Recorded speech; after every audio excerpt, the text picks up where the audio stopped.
13 বছর হয়ে গেছে আমি আমার বাবাকে দেখি না। আমি যদি তখন জানতাম আমি আমার বাবাকে হারিয়ে ফেলবো, তাহলে আমি আমার বাবাকে জড়িয়ে ধরে একটু কান্না করতাম। আমি একটা মেয়ে। 2013 সালের 4 ডিসেম্বর আমার বাবাকে বাসা থেকে তুলে নিয়ে যাওয়া হয়। 2013 সালের 4 ডিসেম্বর মোট 8 জনকে তুলে নিয়ে যাওয়া হয়। বসুন্ধরা থেকে সন্ধ্যাবেলায় সুমন চাচু সহ 6 জন এবং রাতে আমার বাবা সহ আরো 2 জন, মোট 8 জনকে তুলে নিয়ে যাওয়া হয়। 13 বছর হয়ে গেছে আমি আমার বাবাকে দেখি না। বাবা কি জিনিস আমি বুঝি না।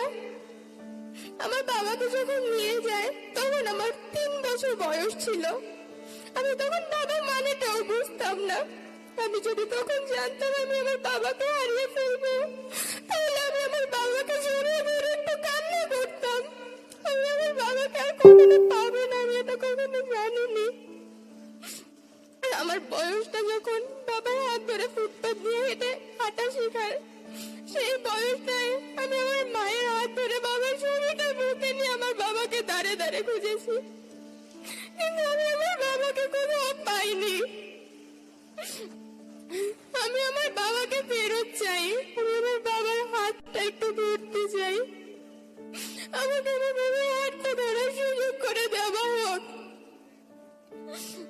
আমি স্বেচ্ছাসেবক দলের প্রতিষ্ঠা বার্ষিকীর দিন এই মঞ্চে দাঁড়িয়েই বলেছিলাম তারেক রহমান চাচু খুব শীঘ্রই দেশে ফিরে আমার বাবার সাথে কি হয়েছে সেটার বিচার করবে। আর চাচু আমার পাশে বসে আছে, আজ আমি সেই একই কথা বলবো। আমার বাবা সহ আমার সকল চাচুদের সাথে কি করা হয়েছে, তাদের কি অপরাধ ছিল সেটা খুঁজে বের করবে এবং কারা তাদের সাথে এরকম অন্যায় করেছে তাদেরকে এই বাংলার মাটিতে উপযুক্ত শাস্তি দিবে। 5 আগস্টের পর তো সবার জন্য দেশ স্বাধীন হয়েছে, না আমাদের জন্য স্বাধীন হয়নি। আমি আমাদের বাবাদের এখনো পাইনি।